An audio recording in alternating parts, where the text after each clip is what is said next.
સમાચારમાં સૌપ્રથમ વાત સુરતની કે જ્યાં માંગરોળ તાલુકાનું પાલોદ ગામ ડૂબ્યું છે। પાલોદ ગામમાં ચારે તરફ માત્ર પાણી જ પાણી। પાલોદ ગામે આવેલા પેટ્રોલ પંપ પણ વરસાદી પાણીમાં ડૂબ્યા। કીમ નદીના પાણી પેટ્રોલ પંપ પર ફરી વળ્યા છે। પેટ્રોલ પંપના તમામ કર્મચારીઓને હાલ અત્યારે સુરક્ષિત સ્થળ પર ખસેડવાની ફરજ પડી છે। આ સાથે 20થી વધારે લોકોનું એસડીઆરએફની ટીમે નીચાણવાળા વિસ્તારમાંથી રેસ્ક્યુ કર્યું છે। બે અલગ અલગ બોટની મદદથી લોકોને સુરક્ષિત રીતે ખસેડવામાં આવ્યા। ત્યારે કીમ નદીના પાણી ત્યાં નજીકમાં આવેલા પેટ્રોલ પંપ પર પણ ફરી વળ્યા અને પેટ્રોલ પંપના જે કર્મચારીઓ છે તે પેટ્રોલ પંપના કર્મચારીઓને પણ સુરક્ષિત રીતે ખસેડવાની કામગીરી કરાઈ છે। સુરત જિલ્લામાં ગઈકાલથી વરસી રહેલા સતત ધોધમાર વરસાદ અને ઉપરવાસના જે વાલિયા અને નેત્રંગ તાલુકામાં જે ધોધમાર વરસાદ ગઈકાલથી વરસી રહ્યો છે અને તેને કારણે છે તે કહી શકાય કે કીમ નદી ગાંડીતુર થઈ છે। કીમ નદીએ રૌદ્ર સ્વરૂપ ધારણ કર્યું છે અને કીમ નદીએ કેટલાય ગામોને છે તે હાલ ડૂબાડી દીધા છે। હાલ આપણે માંગરોળ તાલુકાના પાલોદ વિસ્તારની અંદર આવેલા રિલાયન્સ જીઓનો જો પેટ્રોલ પંપ છે ત્યાં છે દ્રશ્યોમાં જે રીતે જોઈ શકાય છે કે આખા રિલાયન્સના પેટ્રોલ પંપ પાણીની અંદર ગરકાવ થઈ ચૂક્યો છે। જે પેટ્રોલ ભરવાના જે પંપ હોય છે તે પણ લગભગ અડધા ડૂબી ગયા છે અને હાલ છે તે આ પેટ્રોલ પંપ બંધ કરવાની ફરજ પડી છે। તમામ કર્મચારીઓ છે તે પણ હાલ છે તે સુરક્ષિત સ્થળે ખસી ગયા છે।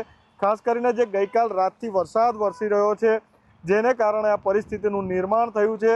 સુરત જિલ્લાના માંગરોળ તાલુકાના અનેક ગામો હાલ છે તે પાણીની અંદર છે તે ગળાડૂબ છે। ખાસ કરીને સિયાલજ ગામ છે, મોટી નરોલી ગામ છે, પાલોદ ગામ છે સહિતના ગામોની અંદર કીમ નદીના પાણી ફરી વળ્યા છે। કીમ નદી અત્યારે તેના ભયજનક લેવલને પણ વટાવી ચૂકી છે અને હાલ છે તે લગભગ 14 મીટરની ઉપર છે તે હાલ નદી વહી રહી છે। નદીની અંદર ભારે પાણીની આવકને કારણે નદી ઉભરાઈ જતા આસપાસના ગામોની અંદર આ પાણી છે તે હાલ ફરી વળ્યા છે અને આ દ્રશ્યો જે ભયાનક સામે આવી રહ્યા છે। પેટ્રોલ પંપ આખું છે તે પાણીની અંદર ડૂબી ચૂક્યું છે।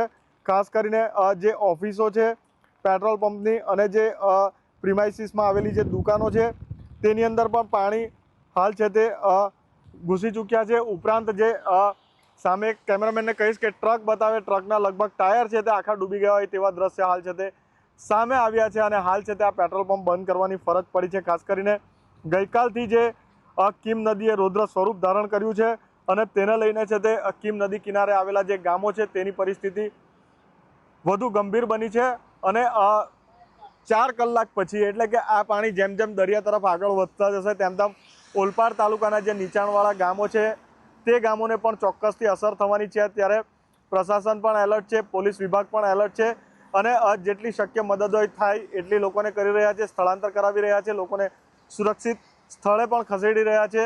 હજુ પણ સતત વરસાદ છે તે આજે પણ વરસી રહ્યો છે ત્યારે પરિસ્થિતિ સુરત જિલ્લાની વધુ વિકટ બને તેવી પરિસ્થિતિ હાલ છે તે સર્જાઈ છે। સહયોગી વિજય સાથે ઇન્દ્રમલ શાહ, એબીપી અસ્મિતા, સુરત।